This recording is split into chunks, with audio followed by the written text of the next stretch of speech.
Hi friends, welcome to competitive exam express. ഇന്ന് നമ്മൾ previous year question paper എടുത്ത് ഒന്ന് അനലൈസ് ചെയ്യുകയാണ്. അനലൈസ് മാത്രമല്ല, SCRTയുടെ ചാപ്റ്റർ കൂടിയാണ്. ചോദ്യങ്ങളും അനലൈസ് ചെയ്യുന്നു, അതിൻ്റെ കൂടെ ആ ഒരു ചാപ്റ്ററും. ആ ഒരൊറ്റ ചാപ്റ്ററിൽ നിന്ന് നമുക്ക് ഒരു പരീക്ഷയ്ക്ക് 5ഉം 6ഉം ചോദ്യങ്ങൾ, ഒരൊറ്റ പരീക്ഷയ്ക്ക് 5ഉം 6ഉം ചോദ്യങ്ങൾ വന്നിട്ടുണ്ട്. ആ ഒരൊറ്റ ചാപ്റ്ററിൽ നിന്ന് മാത്രമാണ് ചിന്തിക്കണം. അങ്ങനെ 5ഉം 6ഉം ചോദ്യങ്ങൾ ഈ ഒരു പരീക്ഷയ്ക്ക് വന്നു. മറ്റു പരീക്ഷയിൽ 5 ചോദ്യങ്ങൾ വന്നിട്ടുണ്ട്. പിന്നെ ഓരോ പരീക്ഷയിലും 4ഉം 5, ഏറ്റവും കുറഞ്ഞത് 5 ചോദ്യങ്ങൾ പല പരീക്ഷകളിലും കടന്നു വരുന്ന ഒരൊറ്റ ചാപ്റ്ററാണ് നമ്മൾ പഠിക്കാൻ വേണ്ടി പോകുന്നത്. അതിന് മുൻവർഷങ്ങളിൽ ചോദിച്ച ചോദ്യങ്ങളൊക്കെ നമ്മൾ അതിന്റെ കൂടെ തന്നെ നിങ്ങളിലേക്ക് എത്തിക്കുകയും ചെയ്യുന്നുണ്ട്. ഇതാണ് അതിന്റെ ചോദ്യം. ഒന്ന്, ജാലിയൻ വാലാബാഗ് കൂട്ടക്കൊലയ്ക്ക് കാരണമായ നിയമം ഏതാണ്? ഒന്നാമത്തെ ചോദ്യം. ഏതാണ് ഉത്തരം? റൗലത്ത് ആക്ട് ആണ്. അടുത്തത് രണ്ടാമത്തെ ചോദ്യം. പ്ലാസി യുദ്ധം ബ്രിട്ടീഷ് ഭരണത്തിന് അടിത്തറ പാകിയെങ്കിൽ ജാലിയൻ വാലാബാഗ് അടിത്തറ ഇളക്കി. ഇത് ആരുടെ വാക്കുകളാണ്? മഹാത്മാഗാന്ധി. ഓപ്ഷൻസ് നോക്കണം കേട്ടാ. ഇങ്ങനെയുള്ള ചോദ്യങ്ങളാണ് എല്ലാം നമ്മൾ നോക്കാം. ഇന്ത്യൻ സ്വാതന്ത്ര്യ സമരത്തിന്റെ ആത്യന്തിക ലക്ഷ്യം പൂർണ്ണ സ്വരാജാണെന്ന് പ്രഖ്യാപിച്ച കോൺഗ്രസ് സമ്മേളനം ലാഹോർ. അടുത്തത്, ബംഗാൾ വിഭജനം നടത്തിയ ബ്രിട്ടീഷ് വൈസ്രോയി കഴ്സൺ പ്രഭു. മറ്റൊന്ന്, ഇന്ത്യൻ നാഷണൽ കോൺഗ്രസിന്റെ പ്രസിഡന്റായ ആദ്യ ഇന്ത്യൻ വനിത ആരാണ്? സരോജിനി നായിഡു. നമ്മൾ അസിൻസ് കോൺഗ്രസ് പഠിക്കുന്നതല്ലേ, അങ്ങനെ തന്നെ അത് പഠിച്ചു വെച്ചാൽ തന്നെ ഉത്തരം കിട്ടും. ഇനി, ഇന്ത്യൻ സ്വാതന്ത്ര്യ സമരത്തിന്റെ അന്തിമ ലക്ഷ്യം പൂർണ്ണ സ്വരാജാണെന്ന് പ്രഖ്യാപിച്ച കോൺഗ്രസ് സമ്മേളനം. അടുത്ത ഒരു ചോദ്യമാണ്, ലാഹോർ കോൺഗ്രസ് സമ്മേളനം. മറ്റൊന്ന്, ഗാന്ധിജിയുടെ നേതൃത്വത്തിൽ ഇന്ത്യൻ നാഷണൽ കോൺഗ്രസ് നടത്തിയ ആദ്യത്തെ ദേശീയ പ്രക്ഷോഭം ഏതാണ്? നിസ്സഹകരണ സമരം. അടുത്തത്, ഫോർവേഡ് ബ്ലോക്ക് എന്ന രാഷ്ട്രീയ പാർട്ടിക്ക് രൂപം നൽകിയത് ആര്? ആരാണ് രൂപം നൽകിയത്? Forward block Subhash Chandrabose. മറ്റൊന്ന്, ഇന്ത്യയുടെ വടക്കു പടിഞ്ഞാറൻ പ്രദേശങ്ങളിൽ നിരവധി സമരങ്ങൾക്ക് നേതൃത്വം നൽകുകയും ദ്വിരാഷ്ട്രവാദത്തെയും ഇന്ത്യയുടെ വിഭജനത്തെയും എതിർക്കുകയും ചെയ്ത നേതാവ്. പിന്നീട് ഇന്ത്യ ഗവൺമെന്റിന്റെ പരമോന്നത ബഹുമതിയായ ഭാരതരത്ന ലഭിക്കുകയും ചെയ്ത വ്യക്തി ആരാണ്? ഖാൻ അബ്ദുൽ ഗാഫർ ഖാൻ. അടുത്തത്, ജാലിയൻ വാലാബാഗ് കൂട്ടക്കൊല നടന്ന വർഷം ഏത്? പറയണ്ടല്ലോ ഇതൊന്നും. ഇതെല്ലാം ഇതിൽ നിന്ന് ചോദിച്ച ചോദ്യമാണ്. ഏതൊരു ഇന്ത്യക്കാരനെയും വാറന്റ് ഇല്ലാതെ അറസ്റ്റ് ചെയ്യാമെന്ന ബ്രിട്ടീഷ് കരി നിയമത്തിന്റെ പേരെന്ത്? ഏതാണ്? റൗലത്ത് ആക്ട്. അടുത്തത്, ഇന്ത്യൻ സ്വാതന്ത്ര്യ സമരവുമായി ബന്ധപ്പെട്ട ദേശീയ പ്രസ്ഥാനങ്ങൾ ശരിയായ ജോഡി കണ്ടെത്തുക. ഗദ്ദർ പാർട്ടി ചന്ദ്രശേഖർ ആസാദ് ആണോ? Congress socialist party CR Das and Motilal Nehru ആണോ? ഫോർവേഡ് ബ്ലോക്ക് സുഭാഷ് ചന്ദ്രബോസ് ആണോ? AITUC MN ജോഷിയും ലാലാ ലജ്പത് റായിയും ആണോ? ഏതാണ് ഉത്തരമെന്ന? ഗദ്ദർ പാർട്ടി ലാലാ ഹർദയാൽ ആണെന്ന് നമുക്കറിയാം. അങ്ങനെ ആ ഒരൊറ്റ ഉത്തരം കിട്ടിയ ഇതും അങ്ങ് കളയാൻ വേണ്ടി സാധിക്കും. പിന്നെ നമുക്ക് 2, 3, 4 എന്ന ഒരു ഉത്തരേക്ക്. ആരാണ് കോൺഗ്രസ് സോഷ്യലിസ്റ്റ് പാർട്ടി രൂപീകരിച്ചത്? അതിന്റെ ഉത്തരം അറിഞ്ഞാൽ മാത്രമേ നമുക്ക് കാരണം CR ദാസും മോത്തിലാൽ നെഹ്റു അല്ല, അവര് സ്വരാജ് പാർട്ടിയാണ്. ആ ഒരൊറ്റ കാര്യം അറിഞ്ഞാൽ നമുക്ക് 3, 4 എന്നതിലേക്ക് എത്താം. പക്ഷെ ഇതെല്ലാം ഈ ഒരു ചാപ്റ്ററിലുള്ളതാണ്. നിങ്ങൾ ഇങ്ങനെ ഒന്നും അറിയണ്ട, ആ ചാപ്റ്റർ ഒന്ന് പഠിച്ചാൽ മതി. ആ ചാപ്റ്റർ ഏതാണല്ലേ? ഇതാണ് ആ ചാപ്റ്റർ. സമരവും സ്വാതന്ത്ര്യവും എന്ന് പറയുന്ന ഒരു ചാപ്റ്റർ ആണ്. ഓക്കെ, ഈ ഒരു ചാപ്റ്റർ പഠിച്ചിട്ട് നിങ്ങൾ പോയി കഴിഞ്ഞാൽ നിങ്ങൾക്ക് 5 മാർക്ക് ഉറപ്പാണ്. Okay, 5 mark. ഏതാണ് ക്ലാസ് എന്നല്ലേ? 10ാം ക്ലാസ്. 10ാം ക്ലാസ്സിലെ 6ാമത്തെ അധ്യായം സമരവും സ്വാതന്ത്ര്യവും എന്ന് പറയുന്നതാണ്. ആദ്യം തന്നെ എന്റെ സത്യാന്വേഷണ പരീക്ഷണങ്ങൾ എന്ന മഹാത്മാഗാന്ധിയുടെ ആത്മകഥയിലെ ഒരു ഭാഗം ഇവിടെ കൊടുത്തിട്ടുണ്ട്. ചമ്പാരൻ എന്ന പേരോ ആ പ്രദേശമോ ഇന്ത്യയിൽ എവിടെ സ്ഥിതി ചെയ്യുന്നൊന്നും അറിയില്ല എന്ന് പറഞ്ഞിട്ട് ഒരു കാര്യം നമുക്ക് അത്രത്തോളം പ്രാധാന്യത്തോടെ പഠിക്കേണ്ടതില്ല. അതിനുശേഷമുള്ളതാണ് നമ്മൾ നോക്കേണ്ടത്. നമുക്ക് നോക്കാം. ബീഹാറിലെ ചമ്പാരനിൽ 1917 നടന്ന നീലം കർഷകരുടെ സമരത്തിൽ പങ്കെടുക്കാൻ ഇടയായ സാഹചര്യമാണ് ഗാന്ധിജി ആത്മകഥയിൽ വിവരിക്കുന്നത്. ഏതാണ്? ബീഹാറിലെ ചമ്പാരൻ എവിടെയാണ്? ബീഹാറിലാണ്. 1917 നീലം കർഷകരുടെ സമരം നടക്കുന്നതെന്ന് കൂടി ഇവിടെ നിന്ന് മനസ്സിലാക്കുക. ഈ പ്രശ്നങ്ങളിൽ ഇടപെട്ടുകൊണ്ടാണ് ഗാന്ധിജി ഇന്ത്യയിൽ പൊതുപ്രവർത്തനം ആരംഭിക്കുന്നത്. വളരെ ഇമ്പോർട്ടന്റ് ആയിട്ട് ചോദിക്കാം. ഗാന്ധിജി ഇന്ത്യയിൽ പൊതുപ്രവർത്തനം ആരംഭിച്ച സമരം ഏതാണ്? അല്ലെങ്കിൽ ഏതു പ്രശ്നത്തിൽ ഇടപെട്ടതുകൊണ്ടാണ് ഗാന്ധിജി താഴെ തന്നിരിക്കുന്നതിൽ ഏതു പ്രശ്നത്തിൽ ഇടപെട്ടുകൊണ്ടാണ് ഗാന്ധിജി ഇന്ത്യയിൽ പൊതുപ്രവർത്തനം ആരംഭിക്കുന്നത് എന്ന ചോദ്യം. ചമ്പാരൻ, ഗേദ, അഹമ്മദാബാദ് മില്ല്, നിസ്സഹകരണ സമരം. ഏതാണ്?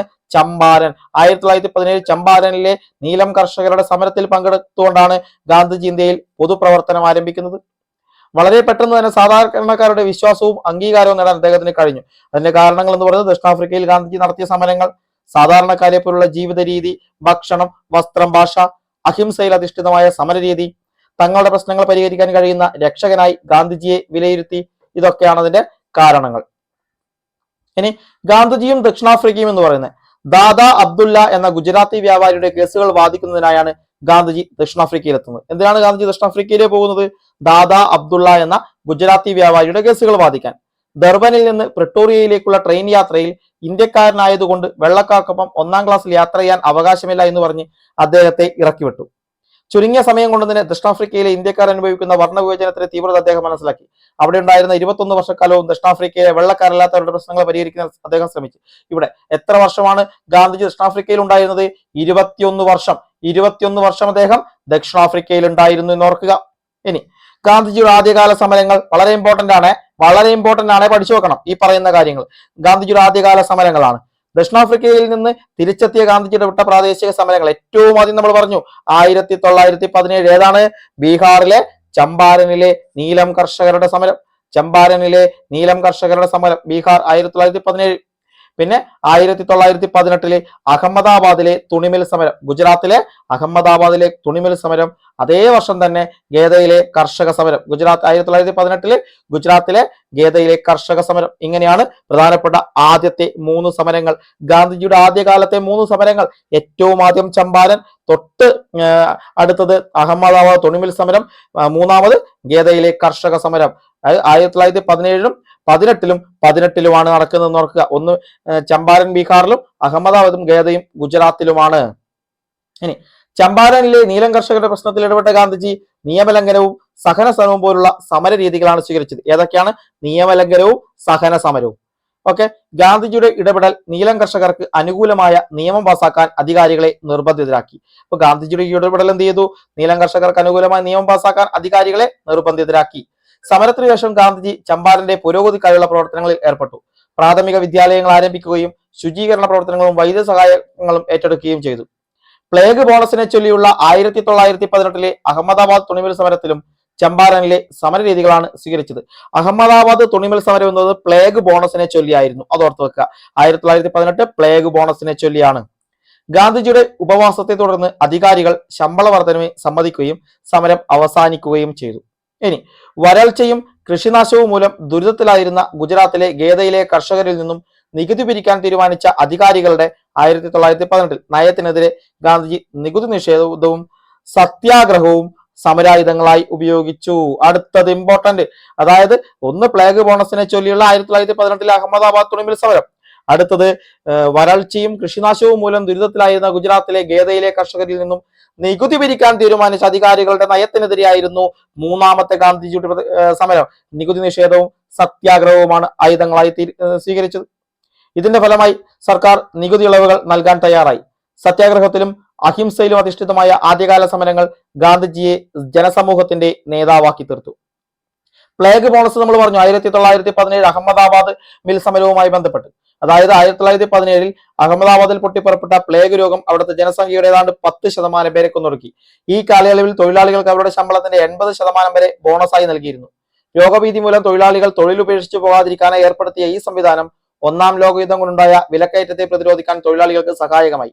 രോഗഭീതി ഒഴിഞ്ഞതോടുകൂടി ഈ ആനുകൂല്യം നിർത്തലാക്കിയതാണ് തൊഴിലാളികളെ സമരത്തിന് പ്രേരിപ്പിച്ചത്. അതാണ് പ്ലേഗ് ബോണസ്. 1918 അഹമ്മദാബാദ് സമരം.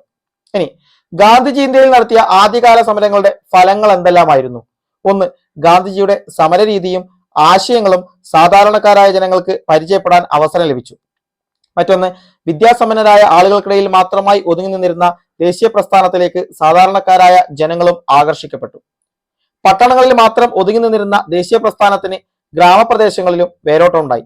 എല്ലാ വിഭാഗം ജനങ്ങൾക്കും സ്വീകാര്യനായ ദേശീയ നേതാവായി ഗാന്ധിജി മാറി. ഇതാണ് അതായത് ഗാന്ധിജിയുടെ സമരരീതിയും ആശയങ്ങളും സാധാരണക്കാരായ ജനങ്ങൾക്ക് പരിചയപ്പെടാൻ അവസരം ലഭിച്ചു.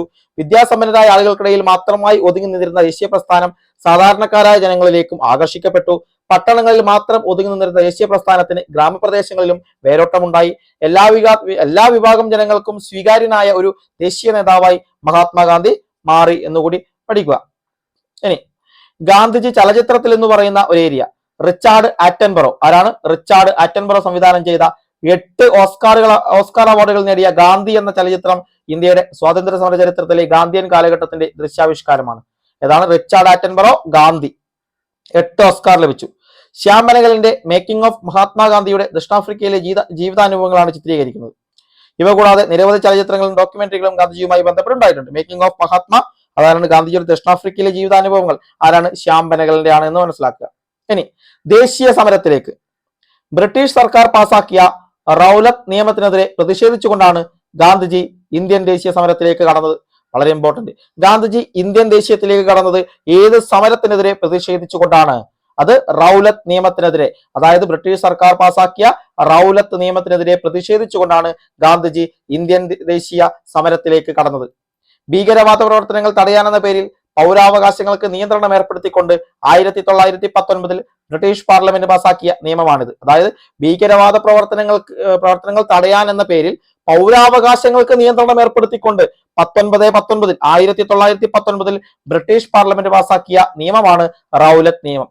ഈ നിയമപ്രകാരം ഏതൊരാളെയും അറസ്റ്റ് ചെയ്ത് വിചാരണ കൂടാതെ തടങ്കലിൽ വെക്കാമായിരുന്നു. ഈ നിയമപ്രകാരം ഏതൊരാളെയും വിചാരണ കൂടാതെ അറസ്റ്റ് ചെയ്ത് തടങ്കലിൽ വെക്കാൻ കഴിയും.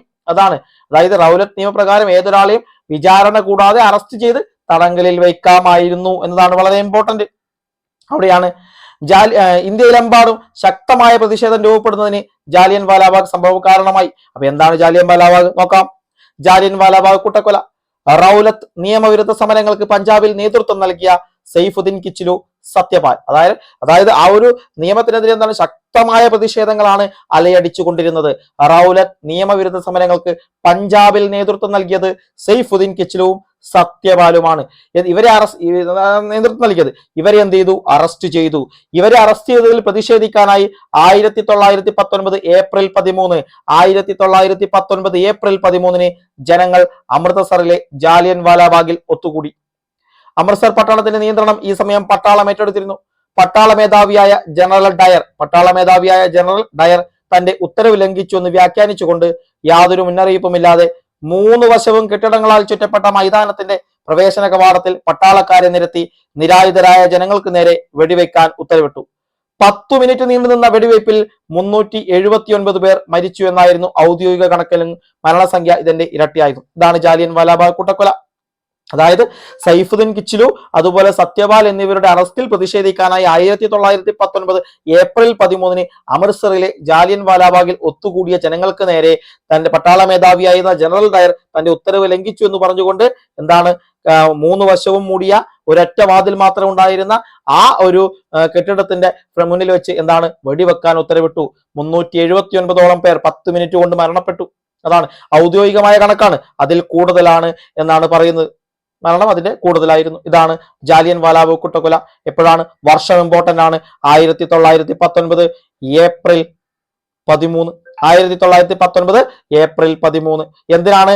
റൗലത്ത് നിയമവിരുദ്ധ സമരങ്ങൾക്ക് നേതൃത്വം നൽകിയ സൈഫുദ്ദീൻ കിച്ചിലു, സത്യപാൽ എന്നിവരെ അറസ്റ്റ് ചെയ്തതിൽ പ്രതിഷേധിക്കാനാണ്. ഓക്കെ. ഇനി ഇതാണ് ആ ഒരു ചിത്രത്തിന്റെ ദൃശ്യാവിഷ്കാരം എന്ന് നമുക്ക് വേണമെങ്കിൽ പറയാം. ചിത്രകാരന്റെ ഭാവനയിലാണ്. ഇനി ഇന്ത്യയിലെമ്പാടും ശക്തമായ പ്രതിഷേധം രൂപപ്പെടുന്നതിനാണ് ജാലിയൻ വാലാബാഗ് കാരണമായത്. ഇവിടെയാണ് മഹാത്മാഗാന്ധി തന്റെ വളരെ പ്രസിദ്ധമായ ഒരു കോട്ട് പറഞ്ഞത്. പ്ലാസി യുദ്ധം ബ്രിട്ടീഷ് ഭരണത്തിന് അടിത്തറയിട്ടെങ്കിൽ ജാലിയൻ വാലാബാഗ് സംഭവം ബ്രിട്ടീഷ് ഭരണത്തിന്റെ അടിത്തറയിളക്കി. എത്രയോ പരീക്ഷകളിൽ ചോദിച്ച ഒരു ചോദ്യം. പ്ലാസി യുദ്ധം ബ്രിട്ടീഷ് ഭരണത്തിന് അടിത്തറയിട്ടെങ്കിൽ ജാലിയൻ വാലാബാഗ് സംഭവം ബ്രിട്ടീഷ് ഭരണത്തിന്റെ അടിത്തറയിളക്കി. ജാലിയൻ വാലാബാഗ് സംഭവത്തെ കുറിച്ച് ആര്? മഹാത്മാഗാന്ധി പറഞ്ഞതാണ്. പറഞ്ഞത്. ഇനിയാണ് നിസ്സഹകരണ സമരം. അതിലേക്ക് കടക്കുമ്പോൾ ഈ ബോക്സിലുള്ള കാര്യം പഠിക്കുക. നിസ്സഹകരണ സമരം ഒന്ന് നോക്കുക. ഇവിടെ മുതൽ തുടങ്ങിക്കോ. വക്കീലന്മാർ കോടതികൾ ബഹിഷ്കരിക്കുക, വിദേശ വസ്തുക്കൾ ബഹിഷ്കരിക്കുക, തെരഞ്ഞെടുപ്പുകൾ ബഹിഷ്കരിക്കുക, ബ്രിട്ടീഷ് പുരസ്കാരങ്ങൾ തിരികെ നൽകുക, നികുതി നൽകാതിരിക്കുക, വിദ്യാർത്ഥികൾ ഇംഗ്ലീഷ് വിദ്യാലയങ്ങൾ ബഹിഷ്കരിക്കുക. അപ്പൊ നിസ്സഹകരണവുമായി ബന്ധമില്ലാത്തതെന്ന് ചോദ്യം വരാം. പണ്ടൊരു പരീക്ഷയിൽ ചോദിച്ചിട്ടുണ്ട്. അപ്പൊ വക്കീലന്മാർ കോടതി ബഹിഷ്കരണം, വിദേശ വസ്തുക്കൾ ബഹിഷ്കരണം, തെരഞ്ഞെടുപ്പ് ബഹിഷ്കരണം, ബ്രിട്ടീഷ് പുരസ്കാര ബഹിഷ്കരണം, നികുതി നൽകാതിരിക്കുക, ഇംഗ്ലീഷ് വിദ്യാലയങ്ങൾ ബഹിഷ്കരിക്കുക എന്നതാണ് എന്ന് ഓർത്തു വെക്കുക. ഇനി നിസ്സഹകരണവും ഖിലാഫത്ത് പ്രസ്ഥാനവും. അടുത്ത ചോദ്യം. ഗാന്ധിജിയുടെ നേതൃത്വത്തിൽ ഇന്ത്യൻ നാഷണൽ കോൺഗ്രസ് നടത്തിയ ആദ്യത്തെ ദേശീയ പ്രക്ഷോഭം ഏതാണ്? നിസ്സഹകരണ സമരം. ഗാന്ധിജിയുടെ നേതൃത്വത്തിൽ ഇന്ത്യൻ നാഷണൽ കോൺഗ്രസ് നടത്തിയ ആദ്യത്തെ ദേശീയ പ്രക്ഷോഭം അതാണ് നിസ്സഹകരണ സമരം. റൗലത്ത് വിരുദ്ധ സമരം നൽകിയ ആത്മവിശ്വാസം ബ്രിട്ടീഷ് ഭരണത്തോട് നിസ്സഹകരണം പ്രഖ്യാപിക്കാൻ ഗാന്ധിജിയെ പ്രേരിപ്പിച്ചു. അതായത് റൗലത്ത് വിരുദ്ധ സമരം നൽകിയ ആ ഒരു ആത്മവിശ്വാസം ഉണ്ട്. അപ്പൊ ആ ഒരു ആത്മവിശ്വാസം ബ്രിട്ടീഷ് ഭരണത്തോട് നിസ്സഹകരണം പ്രഖ്യാപിക്കാൻ ഗാന്ധിജിയെ പ്രേരിപ്പിച്ചു. നിസ്സഹകരണത്തിന്റെ സവിശേഷതകൾ എന്തായിരുന്നു എന്ന് പരിശോധിക്കാം. ഇന്ത്യയിലെ ജനങ്ങൾ ഗാന്ധിജിയുടെ ആഹ്വാനം സ്വീകരിച്ചതിന് ഉദാഹരണങ്ങൾ: 1. അവധിലെ കർഷകർ നികുതി നൽകാൻ വിസമ്മതിച്ചു. വടക്കൻ ആന്ധ്രയിലെ ഗിരിവർഗക്കാർ വനനിയമം ലംഘിച്ച് വനത്തിനുള്ളിൽ പ്രവേശിക്കുകയും ഉൽപ്പന്നങ്ങൾ ശേഖരിക്കുകയും ചെയ്തു. ഉത്തർപ്രദേശിലെ കർഷകർ കോളനി ഉദ്യോഗസ്ഥരുടെ ചുമടുകൾ എടുക്കാൻ വിസമ്മതിച്ചു. തൊഴിലാളികൾ പണിമുടക്കി. വക്കീലന്മാർ കോടതിയിൽ പോകാൻ വിസമ്മതിച്ചു. വിദ്യാർത്ഥികൾ ബ്രിട്ടീഷ് സർക്കാരിന്റെ സ്കൂളുകളും കോളേജുകളും ഉപേക്ഷിച്ചു. സ്ത്രീകളടക്കമുള്ള ജനങ്ങൾ വിദേശ വസ്ത്രങ്ങൾ പൊതുനിരത്തിൽ കൂട്ടിയിട്ട് കത്തിച്ചു. നമ്മൾ പറഞ്ഞ അതേ പോയിന്റുകൾ ഇവിടെ കുറച്ചുകൂടി എലാബറേറ്റ് ചെയ്ത് പറഞ്ഞെന്ന് മാത്രം. ഇനി ബഹിഷ്കരണത്തോടൊപ്പം നിർമ്മാണ പ്രവർത്തനങ്ങൾക്കും കൺസ്ട്രക്റ്റീവ് പ്രോഗ്രാംസ് ഗാന്ധിജി ആഹ്വാനം നൽകി. ഇതിനെ തുടർന്ന് ജനങ്ങൾ തദ്ദേശീയമായ ഉൽപ്പന്നങ്ങൾ നിർമ്മിക്കുകയും ചർക്കയിൽ നൂൽനൂറ്റ് ഖാദി വസ്ത്രങ്ങൾ നെയ്യുകയും ദേശീയ വിദ്യാലയങ്ങൾ ആരംഭിക്കുകയും ഹിന്ദി പ്രചരിപ്പിക്കുകയും ചെയ്തു. ഓക്കെ, അതാണ്. അപ്പൊ ഈ ഒരു ബഹിഷ്കരണ പ്രവർത്തനത്തോടൊപ്പം തന്നെ എന്താണ്, നിർമ്മാണ പ്രവർത്തനങ്ങൾക്കും ഗാന്ധിജി ആഹ്വാനം നൽകി. ബഹിഷ്കരണം മാത്രമല്ല, അതിന്റെ കൂടെ സ്വദേശീയമായ നിർമ്മാണവും തദ്ദേശീയമായ ഉൽപ്പന്നങ്ങൾ നിർമ്മിക്കാനും എന്താണ് തീരുമാനിച്ചു. അങ്ങനെ ചർക്കയിൽ നൂൽനൂറ്റ് ഖാദി വസ്ത്രങ്ങൾ നെയ്തു, ദേശീയ വിദ്യാലയങ്ങൾ ആരംഭിച്ചു, ഹിന്ദി പ്രചരിപ്പിച്ചു. ഐത്തോച്ചാടന പ്രവർത്തനങ്ങളും ഇതിന്റെ ഭാഗമായിരുന്നു. ഐത്തോച്ചാടന പ്രവർത്തനങ്ങളും എന്താണ് ഇതിന്റെ ഭാഗമായി. അക്കാലത്ത് സ്ഥാപിക്കപ്പെട്ട ദേശീയ വിദ്യാലയങ്ങൾക്ക് ഉദാഹരണങ്ങൾ വളരെ വളരെ ഇമ്പോർട്ടന്റ്, പഠിച്ചു വെക്കുക, ചോദിക്കും. അടുത്തത്, അതായത് ഈ ഒരു നിസ്സഹകരണ പ്രസ്ഥാനത്തിന്റെ സമയത്ത് സ്ഥാപിക്കപ്പെട്ട ദേശീയ വിദ്യാലയങ്ങൾക്ക് ഉദാഹരണമാണ് കാശി വിദ്യാപീഠം. ഏതാണ്? കാശി വിദ്യാപീഠം, ഗുജറാത്ത് വിദ്യാപീഠം, ജാമിയ മിലിയ തുടങ്ങിയവ. ഇംഗ്ലീഷ് വിദ്യാലയങ്ങൾ ബഹിഷ്കരിച്ചിറങ്ങിയ വിദ്യാർത്ഥികൾ ദേശീയ വിദ്യാഭ്യാസത്തിലേക്ക് ആകർഷിക്കപ്പെട്ടു. നിസ്സഹകരണം നടക്കുന്ന അതേ കാലഘട്ടത്തിൽ ഇന്ത്യയിലെ ഖിലാഫത്ത് നേതാക്കളായ മൗലാന മുഹമ്മദ് അലി, മൗലാന ഷൗക്കത്ത് അലി എന്നിവരുടെ നേതൃത്വത്തിൽ ഖിലാഫത്ത് പ്രസ്ഥാനം ശക്തി പ്രാപിച്ചു. അപ്പൊ നിസ്സഹകരണ സമരം നടക്കുന്ന അതേ കാലഘട്ടത്തിൽ തന്നെ ആരംഭിച്ച മറ്റൊരു പ്രസ്ഥാനം ചോദിച്ചാൽ ഖിലാഫത്ത് പ്രസ്ഥാനം. ആരൊക്കെ ചേർന്ന്? നേതാക്കൾ അലി സഹോദരന്മാർ എന്നറിയപ്പെടുന്ന മൗലാന മുഹമ്മദ് അലിയും മൗലാന ഷൗക്കത്ത് അലിയും. ഖിലാഫത്ത് പ്രസ്ഥാനത്തെ ഇന്ത്യൻ ദേശീയ പ്രസ്ഥാനത്തോട് ചേർത്ത് നിർത്തിയതിലൂടെ സ്വാതന്ത്ര്യ സമരത്തിൽ മുസ്ലിങ്ങളുടെ സജീവ സാന്നിധ്യം ഉറപ്പാക്കാൻ ഗാന്ധിജിക്ക് കഴിഞ്ഞു. ഗാന്ധിജി ഖിലാഫത്ത് നേതാക്കളോടൊപ്പം ഇന്ത്യയിലുടനീളം സഞ്ചരിച്ച് തന്റെ ആശയങ്ങൾ പ്രചരിപ്പിച്ചു. തൽഫലമായി ബ്രിട്ടീഷ് വിരുദ്ധ വികാരം ഇന്ത്യയുടെ മുക്കിലും മൂലയിലുമെത്തി. ഹിന്ദു മുസ്ലിം ഐക്യം ശക്തിപ്പെടും. അതായത് ഖിലാഫത്ത് പ്രസ്ഥാനത്തോടൊപ്പം എന്താണ്, നമ്മൾ പറഞ്ഞു ഖിലാഫത്ത് പ്രസ്ഥാനത്തെ ഇന്ത്യൻ ദേശീയ പ്രസ്ഥാനത്തോടുകൂടി അതിന്റെ കൂടെ ചേർത്ത് നിർത്തിയതോടെ മുസ്ലിങ്ങളുടെ സജീവ സാന്നിധ്യം ഉറപ്പാക്കാനും ഗാന്ധിജിക്ക് കഴിഞ്ഞു. ആ ഖിലാഫത്ത് നേതാക്കളോടൊപ്പം ഗാന്ധിജി എന്ത് ചെയ്തു? ഇന്ത്യയിലുടനീളം സഞ്ചരിച്ച് തന്റെ ആശയങ്ങൾ പ്രചരിപ്പിച്ചു. അതോടെ ഹിന്ദു മുസ്ലിം ഐക്യം ശക്തിപ്പെടുകയും ബ്രിട്ടീഷ് വിരുദ്ധ വികാരം ഇന്ത്യയുടെ മുക്കിലും മൂലയിലും എത്തുകയും ചെയ്തു. ഓക്കെ, ഉത്തർപ്രദേശിലെ ചൗരി ചൗര എന്ന ഗ്രാമത്തിൽ ജനങ്ങൾക്ക് നേരെ പോലീസ് വെടിവെച്ചതിൽ രോഷാകുലരായി ജനങ്ങൾ പോലീസ് സ്റ്റേഷൻ ആക്രമിച്ചു, തീയിട്ടു. അതായത് ഈ സമയം ഈ നിസ്സഹകരണ സമരം നടന്നുകൊണ്ടിരിക്കുന്ന ഈ ഒരു സമയത്ത് ഉത്തർപ്രദേശിലെ ചൗരി ചൗര എന്ന ഗ്രാമത്തിൽ ജനങ്ങൾക്ക് നേരെ പോലീസ് വെടിവെച്ചു. ഇതിൽ രോഷാകുലരായ ജനങ്ങൾ എന്ത് ചെയ്തെന്ന് അറിയോ? പോലീസ് സ്റ്റേഷൻ ആക്രമിച്ചു, തീയിട്ടു. 22 പോലീസുകാർ കൊല്ലപ്പെട്ട ഈ സംഭവം ഗാന്ധിജിയെ വേദനിപ്പിച്ചു. അതായത് ഗാന്ധിജിയുടെ ഒരു ശൈലിയുണ്ട്, എന്താണ്? സഹനം, അഹിംസ എന്നതിലൂന്നി. പക്ഷെ 22 പോലീസുകാർ കൊല്ലപ്പെട്ട ഈ സമരം എന്ത് ചെയ്തു? ഗാന്ധിജിയെ വേദനിപ്പിച്ചു. നിസ്സഹകരണ സമര പ്രസ്ഥാനം നിർത്തിവെക്കാൻ ഗാന്ധിജി ആഹ്വാനം ചെയ്തു. അപ്പൊ നിസ്സഹകരണ പ്രസ്ഥാനം നിർത്തിവെക്കാൻ ഗാന്ധിജി ആഹ്വാനം ചെയ്തതിന് കാരണം ചൗരി ചൗര അക്രമമാണ്, ചൗരി ചൗര സംഭവമാണ്. ഇനി ഖിലാഫത്ത് പ്രസ്ഥാനം എന്താണ്? ഒന്നാം ലോക യുദ്ധത്തിന് ശേഷം തുർക്കിയിലെ ഭരണാധികാരിയും ലോക മുസ്ലിങ്ങളുടെ ആത്മീയ നേതാവുമായിരുന്ന ഖലീഫയുടെ അധികാരങ്ങൾ പരിമിതപ്പെടുത്താനുള്ള ബ്രിട്ടന്റെ ശ്രമങ്ങൾക്കെതിരെ ലോകത്തിലെ വിവിധ ഭാഗങ്ങളിൽ ഉയർന്നു വന്നതാണ് ഖിലാഫത്ത് പ്രസ്ഥാനം എന്ന് പറയുന്നത്. ഖിലാഫത്ത് പ്രസ്ഥാനം. അടുത്തത്, പൂർണ്ണ സ്വരാജും സിവിൽ നിയമലംഘനവും.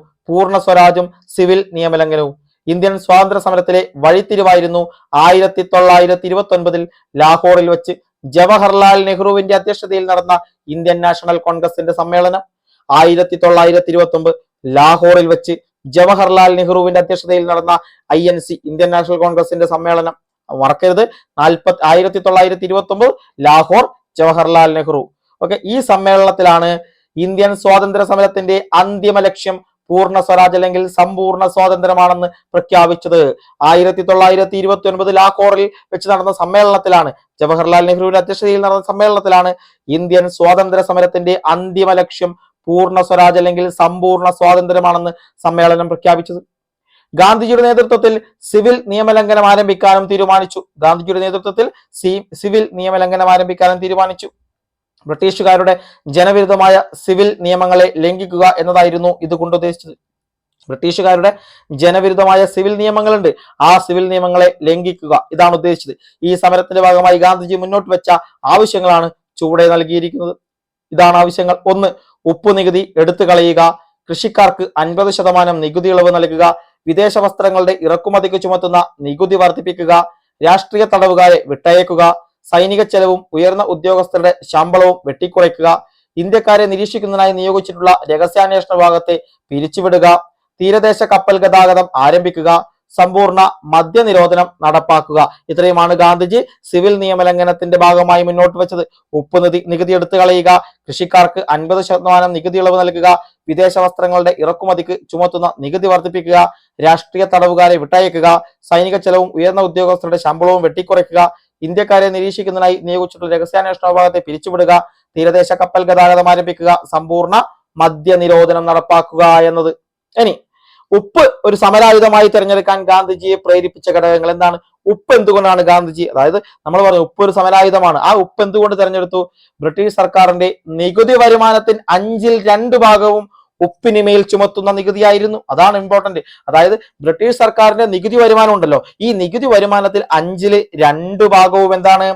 2/5 ഭാഗവും എന്താണ്? അത് ഉപ്പിന്റെ മുകളിൽ ചുമത്തുന്ന നികുതിയായിരുന്നു. ദരിദ്രർക്ക്, പാവപ്പെട്ടവർക്ക്, സാധാരണക്കാർക്ക് ഇത് വലിയ ഭാരമായിരുന്നു. തദ്ദേശീയരായ ചെറുകിട ഉൽപാദകർക്കുമേൽ ഉപ്പുണ്ടാക്കുന്നതിന് നിരോധനവും ഏർപ്പെടുത്തി. ഉപ്പിന്റെ വില 3 മടങ്ങ് വർദ്ധിച്ചു.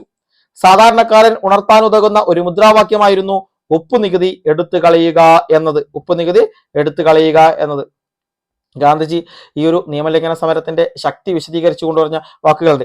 7 ലക്ഷം ഗ്രാമങ്ങളിലെ 10 പേർ വീതം ഉപ്പ് കുറുക്കാൻ തുടങ്ങിയാൽ 7 ലക്ഷം ഗ്രാമങ്ങളിലെ 10 പേർ വീതം ഉപ്പ് കുറുക്കാൻ തുടങ്ങുകയാണെങ്കിൽ ഈ സർക്കാരിന് എന്തു ചെയ്യാൻ കഴിയും?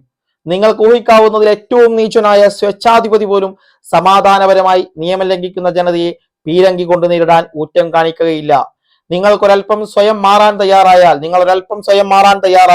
നമുക്ക് ഈ സർക്കാരിനെ കുറഞ്ഞ സമയം കൊണ്ട് ക്ഷീണിപ്പിക്കാൻ കഴിയുമെന്ന് ഞാൻ നിങ്ങൾക്ക് ഉറപ്പു നൽകുന്നു എന്ന് പറഞ്ഞത് ഗാന്ധിജി ഈ ഒരു നിയമലംഘന സമരത്തിന്റെ ശക്തി വിശദീകരിച്ചുകൊണ്ട് പറഞ്ഞതാണ്. ഇനി വട്ടമേശ സമ്മേളനങ്ങൾ. ഇന്ത്യയിൽ നടപ്പിൽ വരുത്തേണ്ട ഭരണപരിഷ്കാരങ്ങളെ കുറിച്ച് ചർച്ച ചെയ്യാനായി ബ്രിട്ടീഷ് ഗവൺമെന്റ് ലണ്ടനിലെ ജെയിംസ് പാലസിൽ 1930, 31, 32 എന്നീ വർഷങ്ങളിൽ 3 വട്ടമേശ സമ്മേളനങ്ങൾ വിളിച്ചു ചേർത്തു. അപ്പൊ എവിടെയാണ് വട്ടമേശ സമ്മേളനങ്ങൾ നടന്നത്? ലണ്ടനിലാണ്. ലണ്ടനിലെ ജെയിംസ് പാലസിലാണ് 3 വട്ടമേശ സമ്മേളനങ്ങൾ നടന്നത്. ഇമ്പോർട്ടന്റ് പരീക്ഷകളിൽ മുൻപ് ചോദിച്ചിട്ടുണ്ട്. 3 വട്ടമേശ സമ്മേളനങ്ങൾ ലണ്ടനിലാണ് നടന്നത്, ലണ്ടനിലെ ജെയിംസ് പാലസിൽ. ഇതിൽ 2ാം വട്ടമേശ സമ്മേളനത്തിൽ കോൺഗ്രസിനെ പ്രതിനിധീകരിച്ച് പങ്കെടുത്തത് ഗാന്ധിജി. ആരാണ്? ഗാന്ധിജി. 3 വട്ടമേശ സമ്മേളനങ്ങളിൽ പങ്കെടുത്തത് അംബേദ്കറും തേജ് ബഹാദൂർ സപ്രുവുമാണ്. അതായത് അംബേദ്കർ ആണ് മെയിൻ ആയിട്ട് പങ്കെടുത്ത ഒരാളെന്ന് മനസ്സിലാക്കുക. ഇനി ഗാന്ധിജിയുടെ ആഹ്വാനം ഏറ്റെടുത്ത ജനങ്ങൾ ഇന്ത്യയുടെ വിവിധ ഭാഗങ്ങളിൽ ഉപ്പുകുറുക്കി നിയമലംഘനത്തിൽ പങ്കാളികളായി. കേരളത്തിൽ പയ്യന്നൂർ, തമിഴ്നാട്ടിൽ വേദാരണ്യം, മഹാരാഷ്ട്രയിൽ ബോംബെ, ബംഗാളിൽ നവഗാലി, വടക്കു പടിഞ്ഞാറൻ അതിർത്തി പ്രദേശം തുടങ്ങിയവ നിയമലംഘന സമരത്തിന്റെ പ്രധാന കേന്ദ്രങ്ങളായി. ഇവിടുത്തെ സമര വോളണ്ടിയർമാർ ഉപ്പുണ്ടാക്കി ജനങ്ങൾക്ക് വിതരണം ചെയ്യുകയും ദേശീയ പതാക ഉയർത്തുകയും ബ്രിട്ടീഷ് വിരുദ്ധ മുദ്രാവാക്യം വിളിക്കുകയും ചെയ്തു. ഗുജറാത്തിലെ ധരാസന ഉപ്പ് നിർമ്മാണശാലയിലേക്ക് സരോജിനി നായിഡുവിന്റെ നേതൃത്വത്തിൽ പുറപ്പെട്ട സത്യാഗ്രഹികളെ വളരെ നിഷ്ഠൂരമായ രീതിയിൽ ബ്രിട്ടീഷ് പോലീസ് നേരിട്ടു. ഇതാണ് സരോജിനി നായിഡു. സരോജിനി നായിഡുയുടെ പോസ്റ്ററിലൂടെ കാണുമ്പം എക്സ്ട്രാ പോയിന്റ് കൂടി സരോജിനി നായിഡുവുമായി ബന്ധപ്പെട്ട് പഠിച്ചെടുക്കാൻ വേണ്ടി ശ്രമിക്കുക. അപ്പോഴാണ് നമുക്ക് ആദ്യത്തെ ഇന്ത്യക്കാരിയായ കോൺഗ്രസ് പ്രസിഡന്റിനൊക്കെ ഇവിടെ കിട്ടും. അസിൻസ് കോൺഗ്രസ് ഒക്കെ നമുക്ക് ഇവിടെ കിട്ടും. ഓക്കെ, പഠിച്ചു വെക്കുക. ഇനി ഉപ്പു സത്യാഗ്രഹത്തെ തുടർന്ന് ബ്രിട്ടീഷ് ഗവൺമെന്റ് ഗാന്ധിജിയെ അറസ്റ്റ് ചെയ്യുകയും സമരം ക്രൂരമായി അടിച്ചമർത്തുകയും ചെയ്തു. ഉപ്പു സത്യാഗ്രഹത്തിന്റെ ഭാഗമായി എന്ത് ചെയ്തു? ബ്രിട്ടീഷ് ഗവൺമെന്റ് ഗാന്ധിജിയെ അറസ്റ്റ് ചെയ്തു, സമരം ക്രൂരമായി അടിച്ചമർത്തി. അപ്പൊ ഈ ഗുജറാത്തിലെ ധരാസന ഉപ്പ് നിർമ്മാണശാലയിലേക്ക് ആരാണ് പുറപ്പെട്ടത്? സരോജിനി നായിഡുവിന്റെ നേതൃത്വത്തിലാണ് പുറപ്പെട്ടത്. ഇതിനാണ് പോലീസ് നിഷ്ഠൂരമായി നേരിട്ടത്. ഇനി ബ്രിട്ടീഷുകാർ ഇന്ത്യ വിടുക. ഗാന്ധിജി: ഇതാ ഒരു മന്ത്രം, ഒരു കൊച്ചു മന്ത്രം ഞാൻ നിങ്ങൾക്ക് തരുന്നു. നിങ്ങളുടെ ഓരോ ശ്വാസവും അതിന് ആവിഷ്കാരം നൽകണം. പ്രവർത്തിക്കുക അല്ലെങ്കിൽ മരിക്കുക. പ്രവർത്തിക്കുക അല്ലെങ്കിൽ മരിക്കുക. നാം ഒന്നുകിൽ ഇന്ത്യയെ സ്വതന്ത്രമാക്കും അല്ലെങ്കിൽ ആ ശ്രമത്തിൽ മരിക്കും. നാം നമ്മുടെ അടിമത്തം തുടരുന്നത് കാണാൻ ജീവിച്ചിരിക്കുകയില്ല എന്ന് ഗാന്ധിജി പറഞ്ഞു. എപ്പോഴാണ്? 1942 ഓഗസ്റ്റ് 8. 1942 ഓഗസ്റ്റ് മാസം 8-ാം തീയതിയാണ് ഗാന്ധിജി എവിടെ? ബോംബെയിൽ ചേർന്ന കോൺഗ്രസ് സമ്മേളനത്തിൽ ജനങ്ങളോട് പറഞ്ഞത്. 1942 ഓഗസ്റ്റ് 8 ബോംബെയിൽ ചേർന്ന കോൺഗ്രസ് സമ്മേളനത്തിലാണ് ഗാന്ധി ജനങ്ങളോട് ഈ ഒരു വാക്ക് പറഞ്ഞത്. പ്രവർത്തിക്കുക അല്ലെങ്കിൽ മരിക്കുക. ഇന്ത്യൻ നാഷണൽ കോൺഗ്രസ് ഗാന്ധിജിയുടെ നേതൃത്വത്തിൽ നടത്തിയ അവസാനത്തെ ബഹുജന സമരമായിരുന്നു ക്വിറ്റ് ഇന്ത്യ സമരത്തിനുള്ള ആഹ്വാനം. ഇമ്പോർട്ടന്റ് ആയി പഠിച്ചു വെക്കുക. നിസ്സഹകരണ സമരമാണ് ആദ്യത്തെ ദേശീയ സമരമെങ്കിൽ ഇന്ത്യൻ നാഷണൽ കോൺഗ്രസ് ഗാന്ധിജിയുടെ നേതൃത്വത്തിൽ നടത്തിയ അവസാനത്തെ ബഹുജന സമരം അത് ക്വിറ്റ് ഇന്ത്യ സമരമായിരുന്നു. ക്വിറ്റ് ഇന്ത്യ സമരം ഏതാണ്? Quit India. ഗാന്ധിജിയുടെ നേതൃത്വത്തിൽ INC നടത്തിയ അവസാനത്തെ ബഹുജന സമരം ക്വിറ്റ് ഇന്ത്യ സമരം. സിവിൽ നിയമലംഘനം സമരം പോലെ തന്നെ ജനകീയമായ മറ്റൊരു സമരമായിരുന്നു ക്വിറ്റ് ഇന്ത്യ സമരം. എല്ലാ അധികാരങ്ങളും ഇന്ത്യക്ക് കൈമാറി ഇന്ത്യ വിടാൻ ബ്രിട്ടീഷുകാരെ നിർബന്ധിക്കുന്ന അഹിംസയിലൂന്നിയുള്ള ഒരു സമരമാണ് ഇതിലൂടെ ഇന്ത്യൻ നാഷണൽ കോൺഗ്രസ് വിഭാവനം ചെയ്തത്. ക്വിറ്റ് ഇന്ത്യ സമരത്തിന് കാരണമായ ചില ഘടകങ്ങൾ നോക്കാം. ഇന്ത്യയിൽ ഭരണഘടനാ പരിഷ്കാരങ്ങൾ നടപ്പിലാക്കാൻ ബ്രിട്ടൻ കാണിച്ച വൈമനസ്യം, വിലക്കയറ്റവും ക്ഷാമവും മൂലമുള്ള ജനങ്ങളുടെ അതൃപ്തി, രണ്ടാം ലോക യുദ്ധത്തിൽ ബ്രിട്ടൻ പരാജയപ്പെടുമെന്ന തോന്നൽ. ഈ സമരത്തിന്റെ ഭാഗമായി ഗാന്ധിജി ജനങ്ങൾക്ക് നൽകിയ നിർദ്ദേശങ്ങളായിരുന്നു: നാട്ടുരാജാക്കന്മാർ സ്വന്തം ജനങ്ങളുടെ പരമാധികാരം അംഗീകരിക്കണം, കർഷകർ ഭൂനികുതി കൊടുക്കാൻ കൂട്ടാക്കരുത്, സർക്കാർ ജീവനക്കാർ രാജിവയ്ക്കാതെ ദേശീയ പ്രസ്ഥാനത്തിലുള്ള കൂറ് പരസ്യമാക്കണം, പട്ടാളക്കാർ സ്ഥാനം വെടിയാതെ സ്വന്തം ആൾക്കാർക്ക് നേരെ വെടിവയ്ക്കാൻ വിസമ്മതിക്കണം, സ്വാതന്ത്ര്യ പ്രാപ്തി വരെ പിടിച്ചു നിൽക്കാൻ കഴിയുമെങ്കിൽ വിദ്യാർത്ഥികൾ പഠനം ഉപേക്ഷിക്കണം എന്നിവ. അതായത് ഈ ഒരു ക്വിറ്റ് ഇന്ത്യ സമരത്തിന്റെ ഭാഗമായി എന്ത് കാരണം എന്ന് പറയുന്നത് ഇന്ത്യൻ ഭരണഘടനയിൽ പരിഷ്കാരങ്ങൾ നടപ്പിലാക്കാൻ ബ്രിട്ടൻ കാണിച്ച വൈമനസ്യം, വിലക്കയറ്റവും ക്ഷാമവും മൂലമുള്ള ജനങ്ങളുടെ അതൃപ്തി, രണ്ടാം ലോക യുദ്ധത്തിൽ ബ്രിട്ടൻ പരാജയപ്പെടുമെന്ന തോന്നൽ. ഈ ഒരു സമരത്തിന്റെ ഭാഗമായി ഗാന്ധിജി ജനങ്ങൾക്ക് നൽകിയതോ നാട്ടുരാജാക്കന്മാർ സ്വന്തം ജനങ്ങളുടെ പരമാധികാരം അംഗീകരിക്കണം, കർഷകർ ഭൂനികുതി കൊടുക്കാൻ കൂട്ടാക്കരുത്, സർക്കാർ ജീവനക്കാർ രാജിവെക്കാതെ ദേശീയ പ്രസ്ഥാനത്തോട് കൂറുപ്രഖ്യാപി പരസ്യമാക്കണം, പട്ടാളക്കാർ സ്ഥാനങ്ങൾ വെടിയാതെ സ്വന്തം ആൾക്കാർക്ക് നേരെ വെടിവെക്കാൻ വിസമ്മതിക്കണം, സ്വാതന്ത്ര്യ പ്രാപ്തി വരെ പിടിച്ചു നിൽക്കാൻ കഴിയുമെങ്കിൽ വിദ്യാർത്ഥികൾ പഠനം ഉപേക്ഷിക്കണം എന്നതായിരുന്നു. ഗാന്ധിജി അടക്കമുള്ള നേതാക്കളെ അറസ്റ്റ് ചെയ്ത ബ്രിട്ടീഷ് സർക്കാർ പ്രക്ഷോഭത്തെ അതിക്രൂരമായി നേരിട്ടു. അക്രമാസക്തരായ ജനങ്ങൾ പലയിടങ്ങളിലും ഗവൺമെന്റ് കെട്ടിടങ്ങൾ, ഇലക്ട്രിക് ലൈനുകൾ, ഗതാഗത മാർഗങ്ങൾ തുടങ്ങിയവ തകർത്തു. 1942 അവസാനിക്കുമ്പോൾ ഇന്ത്യയാകെ സമരത്തിന്റെ തീച്ചുളയിലായിരുന്നു. സ്വാതന്ത്ര്യം നേടാനുള്ള ഇന്ത്യൻ ജനതയുടെ നിശ്ചയദാർഢ്യത്തിനുള്ള തെളിവായിരുന്നു ക്വിറ്റ് ഇന്ത്യ പ്രസ്ഥാനം. സ്വാതന്ത്ര്യം നേടാനുള്ള ഇന്ത്യൻ ജനതയുടെ നിശ്ചയദാർഢ്യത്തിന് തെളിവായിരുന്നു ക്വിറ്റ് ഇന്ത്യ പ്രസ്ഥാനം എന്ന് പറയുന്നത്. ഇനി അതിന്റെ കൂടെ കുറച്ച് വേറിട്ട വഴികളും ഉണ്ടായിരുന്നു. അതായത് ഗാന്ധിജിയുടെ ആ ഒരു സമരവും കോൺഗ്രസും നമ്മൾ അവിടെ നിർത്തി. ഇനി അതിന്റെ കൂടെ വേറിട്ട കുറച്ച് സമരങ്ങൾ ഉണ്ടായിരുന്നു. അതായത് പൊതുജന വികാരം അതിന്റെ പാരമ്യത്തിലെത്തി നിൽക്കുമ്പോൾ പിന്മാറ്റത്തിന്റെ കാഹളം പുറപ്പെടുവിക്കുന്നത് ഒരു ദേശീയ ദുരന്തത്തിൽ കുറഞ്ഞ് മറ്റൊന്നുമല്ല. മഹാത്മായുടെ പ്രധാന കൂട്ടാളികളായ ദേശബന്ധു CR ദാസ്, മോത്തിലാൽ നെഹ്റു, ലാലാ ലജ്പത് റായ്, പിന്നെ ഞാനും ജയിലിൽ വെച്ച് പൊതുജനങ്ങളുടെ പ്രതിഷേധത്തോടൊപ്പം ചേർന്നു. മഹാത്മാഗാന്ധിയുടെ ഈ പിന്മാറ്റത്തിൽ ദുഃഖിതനും രോഷാകുലനുമായ ദേശബന്ധുവിനെയായിരുന്നു ഞാൻ ജയിലിൽ വെച്ച് കണ്ടത്. സുഭാഷ് ചന്ദ്രബോസ് ആണ് ഇങ്ങനെ പറഞ്ഞിരിക്കുന്നത്. അപ്പൊ ദേശബന്ധു ആരാണ്? CR ദാസ് ആണ്. CR ദാസ്. ചൗരി ചൗര സംഭവത്തെ തുടർന്ന് നിസ്സഹകരണ സമരം ഗാന്ധിജി പിൻവലിച്ചതിനെതിരെയാണ് സുഭാഷ് ചന്ദ്രബോസിന്റെ വാക്കുകൾ. അതായത് ചൗരി ചൗര സംഭവത്തെ തുടർന്ന് ഗാന്ധിജി എന്ത് ചെയ്തു? നിസ്സഹകരണ സമരം പിൻവലിച്ചു. ഇതിനെ തുടർന്നാണ് സുഭാഷ് ചന്ദ്രബോസിന്റെ വാക്കുകളാണ്. ഇത്തരത്തിൽ ഗാന്ധിയൻ സമരരീതികളിൽ നിന്നും ആശയങ്ങളിൽ നിന്നും വ്യത്യസ്തമായ കാഴ്ചപ്പാടുണ്ടായിരുന്ന പ്രസ്ഥാനങ്ങളും വ്യക്തികളും ഇന്ത്യയുടെ ദേശീയ സമരത്തിൽ നിർണായക പങ്കുവഹിച്ചിരുന്നു. ഇന്ത്യയുടെ സ്വാതന്ത്ര്യം തന്നെയായിരുന്നു അവരുടെയും ലക്ഷ്യമെന്ന് പറയുന്നത്. ഗാന്ധിജിയുടെ ബഹിഷ്കരണ സമരരീതിയെ എതിർത്ത CR ദാസ്, മോത്തിലാൽ നെഹ്റു എന്നിവർ 1923 സ്വരാജ് പാർട്ടിക്ക് രൂപം നൽകി. വളരെ ഇമ്പോർട്ടന്റ് ആണ്, പരീക്ഷയിലൊക്കെ ചോദിക്കും. 1923 എന്ത് ചെയ്തു? സ്വരാജ് പാർട്ടി. ആര്? CR ദാസും മോത്തിലാൽ നെഹ്റുവും രൂപം നൽകി. ഗാന്ധിജിയുടെ ബഹിഷ്കരണ സമര രീതിയെ എതിർത്ത CR ദാസും മോത്തിലാൽ നെഹ്റുവും 1923 സ്വരാജ് പാർട്ടിക്ക് രൂപം നൽകി. 1922 എന്ത്? ചൗരി ചൗര സംഭവം. 23 സ്വരാജ് പാർട്ടിക്ക് രൂപം നൽകി. നിയമനിർമ്മാണ സഭകളെ നമ്മൾ ബഹിഷ്കരിക്കുകയല്ല, മറിച്ച് പോരാട്ടത്തിനും ബദൽ അഭിപ്രായത്തിനുമുള്ള വേദികളാക്കണം എന്നവർ ആവശ്യപ്പെടുകയും നിയമനിർമ്മാണ സഭകളിലേക്ക് മത്സരിക്കുകയും ചെയ്തു. ക്രമേണ ഗാന്ധിയൻ സമരരീതികളോടുള്ള വിയോജിപ്പ് കൂടുതൽ ശക്തമായ രീതിയിൽ പ്രകടമാകാനും തുടങ്ങി. പഞ്ചാബ്, രാജസ്ഥാൻ, ഉത്തർപ്രദേശ്, ബീഹാർ എന്നിവിടങ്ങളിലെ വിപ്ലവകാരികൾ ഡൽഹിയിൽ വെച്ച് 1928 ഹിന്ദുസ്ഥാൻ സോഷ്യലിസ്റ്റ് റിപ്പബ്ലിക്കൻ അസോസിയേഷൻ എന്ന സംഘടനയ്ക്ക് രൂപം നൽകി. ഹിന്ദുസ്ഥാൻ സോഷ്യലിസ്റ്റ് റിപ്പബ്ലിക്കൻ അസോസിയേഷൻ 1928 ഇവിടെ ഡൽഹി എവിടെ ഡൽഹിയിൽ വെച്ച് ഹിന്ദുസ്ഥാൻ സോഷ്യലിസ്റ്റ് റിപ്പബ്ലിക്കൻ അസോസിയേഷൻ എന്ന സംഘടനയ്ക്ക് രൂപം നൽകി. ആരൊക്കെയാണ് വിപ്ലവകാരികൾ? ആരൊക്കെ? ഭഗത് സിംഗ്, ചന്ദ്രശേഖർ ആസാദ്, രാജ്ഗുരു, സുഖ്ദേവ്. ഭഗത് സിംഗ്, ചന്ദ്രശേഖർ ആസാദ്, രാജ്ഗുരു, സുഖ്ദേവ് തുടങ്ങിയവരായിരുന്നു ഇതിന് നേതൃത്വം നൽകിയത്. സായുധ വിപ്ലവത്തിനായി ഇവർ ആരംഭിച്ച സേനാ വിഭാഗമാണ് റിപ്പബ്ലിക്കൻ ആർമി. സായുധ വിപ്ലവത്തിനായി ഇവർ ആരംഭിച്ച സേനാ വിഭാഗം ചോദിച്ചാൽ റിപ്പബ്ലിക്കൻ ആർമി. കോളനി ഭരണം അട്ടിമറിക്കുകയും ഇന്ത്യൻ സംസ്ഥാനങ്ങളുടെ ഫെഡറൽ റിപ്പബ്ലിക് സ്ഥാപിക്കുന്നതിന് സായുധ വിപ്ലവം സംഘടിപ്പിക്കുകയുമായിരുന്നു ഇവരുടെ ലക്ഷ്യം. അതായത് കോളനി ഭരണം അട്ടിമറിക്കുകയും ഇന്ത്യൻ സംസ്ഥാനങ്ങളുടെ ഫെഡറൽ റിപ്പബ്ലിക് സ്ഥാപിക്കുന്നതിന് സായുധ വിപ്ലവം സംഘടിപ്പിക്കുകയുമായിരുന്നു ഇവരുടെ ലക്ഷ്യം. ദേശീയ നേതാക്കളിൽ ഒരാളായിരുന്ന ലാലാ ലജ്പത് റായിയുടെ മരണത്തിലേക്ക് നയിച്ച ലാത്തിച്ചാർജിന് ഉത്തരവാദിയായ സാൻഡേഴ്സ് എന്ന പോലീസ് ഉദ്യോഗസ്ഥനെ ഭഗത് സിംഗ്, രാജ്ഗുരു, സുഖ്ദേവ് എന്നിവർ ലാഹോറിൽ വെച്ച് വെടിവെച്ചു കൊന്നു. അതായത് ലാലാ ലജ്പത് റായിയുടെ മരണത്തിന് കാരണമായ സാൻഡേഴ്സ് എന്ന ഉദ്യോഗസ്ഥൻ എന്ത് ചെയ്തു? ഭഗത് സിംഗും രാജ്ഗുരുവും സുഖ്ദേവും ചേർന്ന് ലാഹോറിൽ വെച്ച് വെടിവെച്ചു കൊന്നു. പൗരാവകാശങ്ങൾ പരിമിതപ്പെടുത്താനുള്ള കരിനിയമങ്ങൾ പാസാക്കുന്നതിൽ പ്രതിഷേധിച്ചുകൊണ്ട് ഭഗത് സിംഗും ബതുകേശ്വർ ദത്തും ചേർന്ന് സെൻട്രൽ ലെജിസ്ലേറ്റീവ് അസംബ്ലിയിൽ ബോംബെറിഞ്ഞു. സെൻട്രൽ ലെജിസ്ലേറ്റീവ് അസംബ്ലിയിൽ ഭഗത് സിംഗും ബതുകേശ്വർ ദത്തും ചേർന്ന് ബോംബെറിഞ്ഞു. തുടർന്ന് 1931 മാർച്ച് 23 1931 മാർച്ച് 23 1931 മാർച്ച് മാസം 23 തീയതി ഭഗത് സിംഗിനെയും സുഖ്ദേവിനെയും രാജ്ഗുരുവിനെയും ബ്രിട്ടീഷ് സർക്കാർ തൂക്കിലേറ്റി. ഭഗത് സിംഗിനെയും സുഖ്ദേവിനെയും രാജ്ഗുരുവിനെയും ബ്രിട്ടീഷ് സർക്കാർ തൂക്കിലേറ്റി. ഇന്ത്യയുടെ സ്വാതന്ത്ര്യത്തിനായി രൂപീകരിക്കപ്പെട്ട ചില വിപ്ലവ പ്രസ്ഥാനങ്ങളെയും അവയുടെ നേതാക്കളെയുമാണ് ചുവടെ നൽകിയിട്ടുള്ളത്. നമുക്ക് നോക്കാം. ഇനി ഇതെന്താണ്? പ്രിയാത്മമിത്രി ഭഗത് സിംഗ് എഴുതിയ ഒരു കത്താണ്. ഭഗത് സിംഗ് എഴുതിയ ഒരു കത്താണ്. നമുക്ക് അത്രത്തോളം ഇമ്പോർട്ടന്റ് ഇല്ലാത്തതുകൊണ്ട് നമ്മൾ നോക്കുന്നില്ല. ഇതാണ് ഒന്ന്. Abhinav Bharat society, VD Savarkar. Abhinav Bharat society, VD Savarkar. Anushilan സമിതി ആരൊക്കെയാണ്? ബരീന്ദർ കുമാർ ഘോഷും പുലിൻ ബിഹാരി ദാസും.